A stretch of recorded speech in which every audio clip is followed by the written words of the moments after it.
الحمدللہ رب العالمین والصلاة والسلام علی سید المرسلین وعلی آلہ وصحبہ اجمعین ومن تبعہم بإحسان الی یوم الدین۔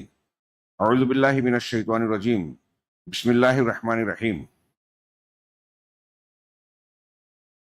اذ یغشیکم النعاس امنۃ منہ وینزل علیکم من السماء ماء لیطہرکم بہ ویذہب عنکم رجز الشیطان وَلِيَرْبِطَ عَلَىٰ قُلُوبِكُمْ وَيُثَبِّتَ بِهِ الْأَقْدَامَ۔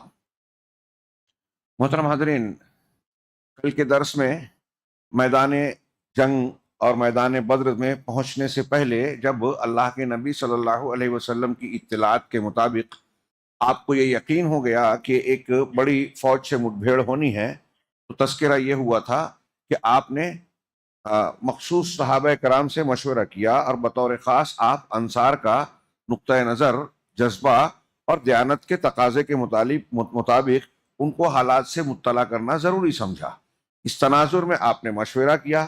مہاجرین کے نمائندوں نے جو باتیں کہیں قابل قبول تھیں اور قابل تعریف تھیں، آپ نے ان کو دعائیں دی، اور آخر حضرت سعد بن معاذ رضی اللہ تعالی عنہ نے، جو اس جنگ میں انصار کے علمبردار بھی تھے اور ایک سردار بھی تھے، انصار کی نمائندگی کرتے ہوئے انہوں نے جو باتیں کہیں کہ اللہ کے نبی صلی اللہ علیہ وسلم، ہم نے آپ کو آپ کی تصدیق کی، ایمان لایا، سمع و طاعت کا عہد و پیمان کیا ہے۔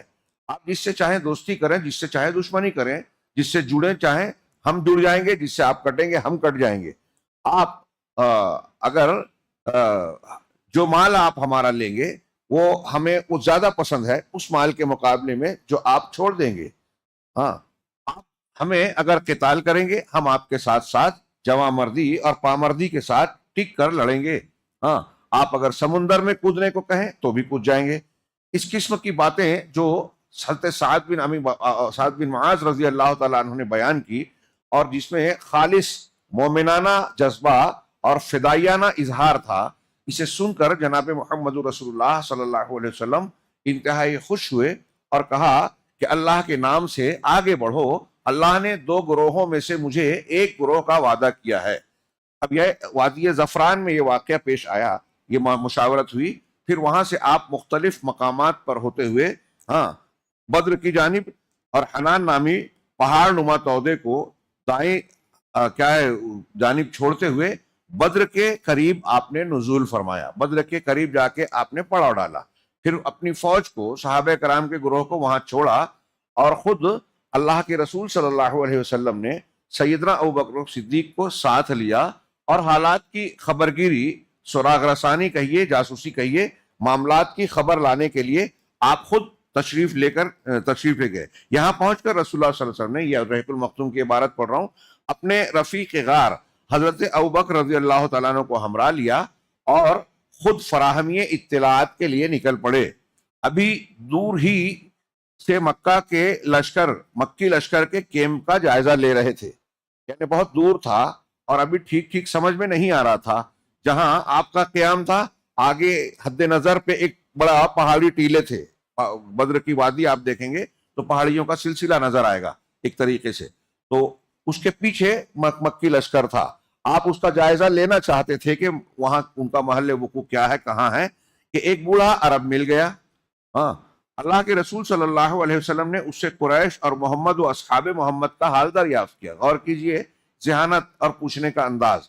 آپ نے اس بوڑھے آدمی سے پوچھا کہ آپ کو حالات کا تو علم ہوگا، یہ بتائیے کہ مکہ کا بھی لشکر نکلا ہے، اس کی کیا خبر ہے آپ کے پاس، کہاں ہوگا، اور محمد اور ان کے ساتھیوں کا بھی لشکر کی فوج نکلی ہے مدینہ سے، یثرب سے، اس کے بارے میں آپ کے پاس کیا خبر ہے۔ مقصد کیا تھا؟ اپنے آپ کے بارے میں بھی سوال کرنے کا مقصد یہ تھا کہ بوڑھے کو یہ پتہ نہ چلے کہ ہم کون ہیں اور کس گروہ سے تعلق رکھتے ہیں۔ دونوں لشکروں کے متعلق پوچھنے کا مقصد یہ تھا کہ آپ کی شخصیت پر پردہ پڑا رہے۔ لیکن بوڑھے نے کہا کہ جب تک تم لوگ یہ نہیں بتاؤ گے کہ تمہارا تعلق کس قوم سے ہے، میں کچھ نہیں بتاؤں گا۔ تو اللہ کے رسول صلی اللہ علیہ وسلم نے فرمایا کہ جب تم ہمیں بتاؤ گے، آپ بتا دیں گے، تب ہم بھی بتا دیں گے۔ تو اس نے کہا اچھا، تو یہ آپس میں بدلہ ہے کہ میری خبر پر آپ خبر دو گے؟ تو کہا ہاں ایسا ہی ہے۔ تو اس نے کہا مجھے معلوم ہوا ہے، بڈھے نے کہا کہ مجھے معلوم ہوا ہے کہ محمد اور ان کے ساتھی فلاں روز نکلے ہیں، اگر مجھے بتانے والے نے صحیح بتایا ہے تو آج وہ لوگ فلاں جگہ ہوں گے۔ اس نے اپنی اندازہ بتایا کہ میری اطلاع کے مطابق مدینہ سے وہ لوگ اس موقع پر نکلے ہیں، اگر یہ خبر صحیح تھی تو آج مدینہ والے یہاں قائم ہوں گے، اور اسی جگہ کا نام لیا جہاں نبی کریم صلی اللہ علیہ وسلم اور صحابہ کرام کا پڑاؤ تھا۔ پھر کہا اور مجھے یہ بھی معلوم ہوا کہ قریش فلاں دن نکلے ہیں مکہ سے، اگر مجھے خبر دینے والے نے صحیح خبر دی ہے تو وہ آج فلاں جگہ ہوں گے، اور ٹھیک اسی جگہ کا نام لیا جہاں اس وقت مکے کا لشکر موجود تھا، پڑاؤ ڈالے ہوئے تھا۔ یہ اندازہ لگائیے، جو لوگ مشاہدات کرتے ہیں، غور و فکر کرتے ہیں، اور خاص طور سے عربوں میں، ریگستانی علاقوں میں ان کے اندازے، ان کے قیافے کتنے سٹیک ہوا کرتے تھے، یہ ان کی تجربہ کاری اور ان کے گہرے مشاہدے کا نتیجہ تھا۔ ہم دیکھتے ہیں ہمارے ماضی میں یا آج بھی جس فن کے ماہرین ہوتے ہیں، کپڑا بیچنے، خریدنے، بننے والے جو ہے ہاتھ میں لے کے اس کی پک فنی اور اس کے دھاگے کے بارے میں بتا دیتے ہیں۔ ہاں، حضرت امام حسن کہتے ہیں کہ کچھ ایسے لوگ بھی ہوتے ہیں کہ ہاتھ میں سکہ لے کے اس کے وزن توشا اور گرام بتا دیتے ہیں کہ اتنے گرام کا یہ سکہ ہوگا۔ ہاں، تو جس فن کا جو ماہر ہوتا ہے وہ اس کی جانکاری رکھتا ہے، لیکن جب محدثین کے بارے میں ہم کہتے ہیں کہ وہ حدیثوں کے بارے میں کتنی گہری نظر رکھتے تھے، حدیثوں کی علت کو، اس کی سند اور متن کو دیکھ کر ہی سمجھ جاتے تھے کہ یہ صحیح ہے یا اس میں صحت کے لیے کچھ نہ کچھ مسائل یا کوشچن مارک پیدا ہوتے ہیں، سوالیہ نشان اٹھتے ہیں، تو یہ ان کی مہارت ہے۔ جیسے ایک جوہری ہیرے کو دیکھ کر جان دیتا ہے یہ ہیرا ہے، اور جان جاتا ہے کہ یہ کانچ کا ٹکڑا ہے۔ تو بہرحال اس بوڑھے نے یہ جواب دیا کہ دونوں لشکر یہاں ہونے چاہیے میری خبروں کے اور اندازے کے مطابق، اور بالکل صحیح بات بتائی۔ جب بوڑھا اپنی بات کہہ چکا تو اب بولا کہ اچھا ٹھیک ہے، آپ نے وعدہ کیا تھا، اب میں نے اپنی بات بتا دی، اچھا اب تم بتاؤ کہ تم لوگ کس گروپ سے ہو؟ تو نبی کریم صلی اللہ علیہ وسلم نے کہا کہ ہم لوگ پانی سے ہیں، اور یہ کہہ کر آپ حضرت ابوبکر صدیق کو ساتھ لیے اور آگے بڑھ گئے۔ تو بوڑھا بڑبڑاتا رہا، پانی سے ہیں کیا مطلب؟ ہاں، عراق کے پانی سے، فلاں کے پانی سے۔ یہ اس زمانے میں ایک انداز بھی تھا کہ عراق کا پانی، شام کا پانی، فلاں کے پانی، اس طرح کے جواب دیے جاتے تھے، اور اس میں عرف عام میں چیزیں سمجھی جاتی تھی۔ لیکن آپ نے مبہم جواب دیا، یعنی آپ نے نہ جھوٹ بولا نہ سچ، پانی سے ہے مطلب وہ سمجھ نہ پائے، جواب اس طرح دیا۔ لشکر مکہ کے بارے میں اہم معلومات کا حصول، اس طرح اس ہیڈنگ کے ضمن میں علامہ صفی الرحمان مبارک پوری رحمہ اللہ نے لکھا کہ اسی روز شام میں آپ نے دشمن کے حالات کا پتہ لگانے کے لیے نئے سرے سے ایک جاسوسی خبر رساں گروہ کو بھیجا۔ اس کارروائی کے لیے مہاجرین کے 3 قائد، حضرت علی ابن ابی طالب، زبیر بن عوام اور حضرت سعد بن ابی وقاص رضی اللہ عنہم، ان 3 صحابہ کے ساتھ صحابہ کی ایک جماعت کو روانہ کیا، اور ان لوگوں نے سیدھے بدر کے چشمے پر پہنچ کر جائزہ لینا چاہا تو وہاں 2 افراد ملے جو قریش کی فوج کے سقا تھے، یعنی پانی پلانے والے۔ وہ مشکیزہ لے کر وہاں کے چشمے پر پانی بھرنے کے لیے آئے تھے۔ ان لوگوں نے ان دونوں کو گرفتار کیا، گرفتار کر کے نبی کریم صلی اللہ علیہ وسلم کے پاس لائے، اور آپ کو دیکھا کہ آپ ابھی نماز میں مصروف ہیں۔ اللہ کے نبی صلی اللہ علیہ وسلم عبادت کر رہے تھے، نماز 2 رکعت نفل پڑھ رہے تھے، جو بھی نماز پڑھ رہے تھے۔ اس درمیان صحابہ کرام نے ان دونوں سے پوچھ تاچھ شروع کر دی کہ بتاؤ تم کہاں سے ہو، کس گروہ سے ہو؟ تو انہوں نے جواب میں کہا کہ ہم قریش کے لشکر سے ہیں، وہاں کے ان کے سقے ہیں، ان کو پانی پلانے والے ہیں۔ تو یہ جواب ان لوگوں کو، صحابہ کرام کو پسند نہیں آیا۔ مولانا صفی الرحمان اور دوسرے سیرت نگاروں نے لکھا اصل میں صحابہ میں ابھی بھی دل میں ایک خواہش تھی کہ ہمیں لشکر کی بجائے قافلہ ملے۔ ابو سفیان کا وہ قافلہ جو شام سے لوٹ رہا تھا، جس کے تعاقب میں مدینہ سے نکلے تھے، جس میں تجارتی مال و دولت اور اسباب بہت بڑی مقدار میں تھے، تو ان کو یہ لگا، یا دل یہ ان کا چاہتا تھا کہ یہ دونوں اسی ابو سفیان کے قافلے کے آدمی ہوں، اور ان کے ذریعے سے ہم قافلے تک پہنچے۔ تو انہوں نے، صحابہ نے ان دونوں کو پیٹنا شروع کیا کہ نہیں، سچ بتاؤ تم ابو سفیان کے آدمی ہو نا؟ تو جب ضرب اور مار پیٹ زیادہ ہوئی تو انہوں نے اپنا بچاؤ کرنے کے لیے کہہ دیا کہ ہاں ہم ابو سفیان کے آدمی ہیں۔ آج کل جیسے ہمارے ہاں بھی پولیس ٹارچر کرتی ہے، کچھ لوگ لطیفہ بناتے ہیں، ہاں کہ